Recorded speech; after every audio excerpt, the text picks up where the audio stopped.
Sound treatment. It's not just panels.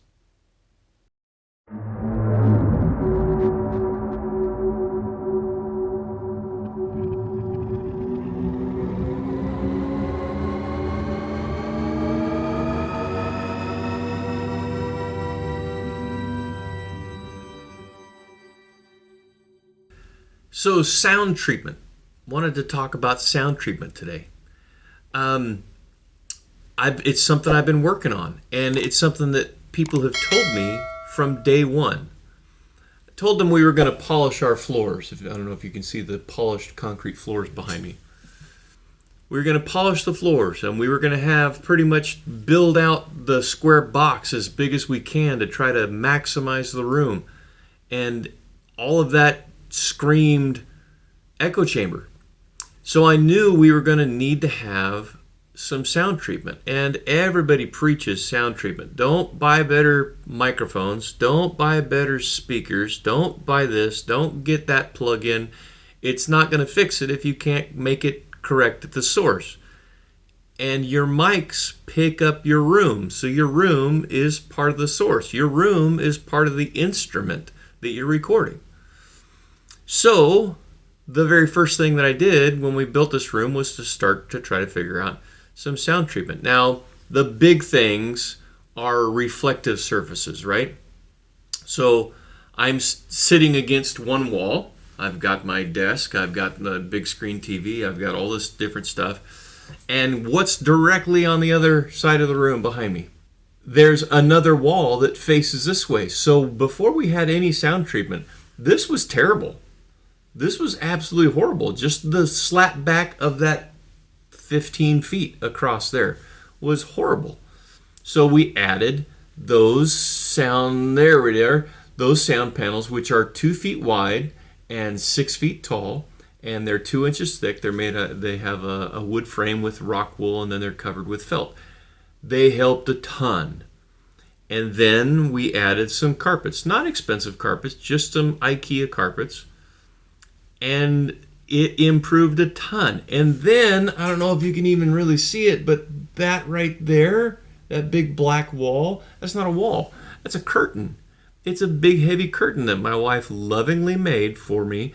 We have two 4-panel wide sections, one that covers that section behind me, and another one that covers the corner of the room behind the drum set. And I've got a couple clips to show you. One from back when I was doing a kick drum hack with sandbags, which you can probably check out here. And you could hear the difference of adding the sandbags to the kick drum, but you could also totally hear the room. It was echoey. It was huge. And I redid that same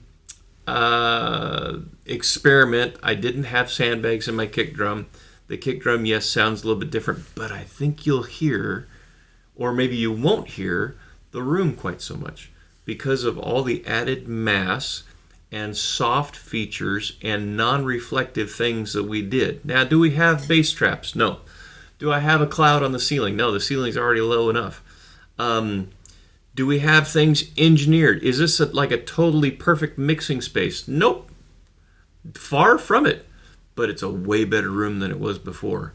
And we can have people down here, and it's nowhere near as noisy it was. So do me a favor, take a listen, and tell me what you think. First, we'll do the room without any sound treatment, and then it'll be the room with sound treatment.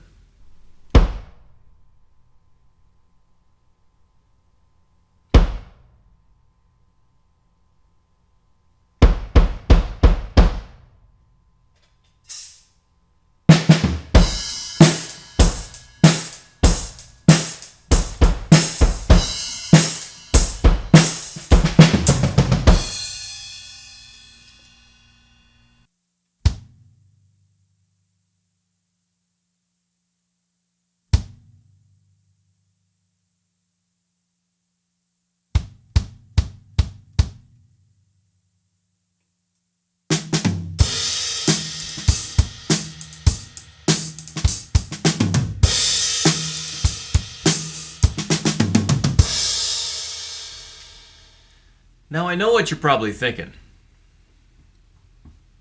That's a terrible drum beat and really poor example of drumming, and the drums don't sound very good anyway. And you're right, but that's not the point. The point was, what's the room sound like? And I took an earlier recording, which I'm completely embarrassed about, and I tried to do the exact same thing. And I think you would have to agree that the room is completely changed. Now, let me say, that track, that second track, does not have any compression, any reverb, any EQ.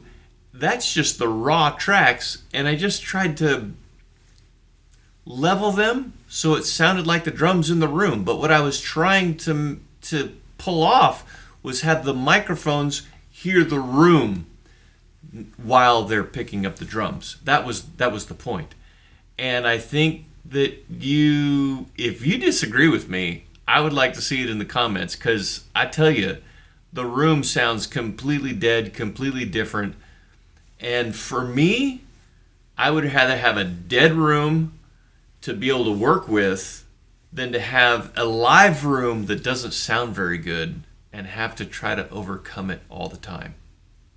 So, anyway, let me know what you think down in the comments. Please hit the subscribe button, the little bell notification, and check out the links in the description below for all the gear that I use in the studio. It really helps a lot when you go ahead and check on one of those, see what we use, maybe even buy something. Doesn't cost you a penny, but it means the world to us because, well, we can go ahead and buy cords and batteries and different things like that we need to kind of, keep going. So anyway, sound treatment. It's really important. All right, have a great day. Thanks.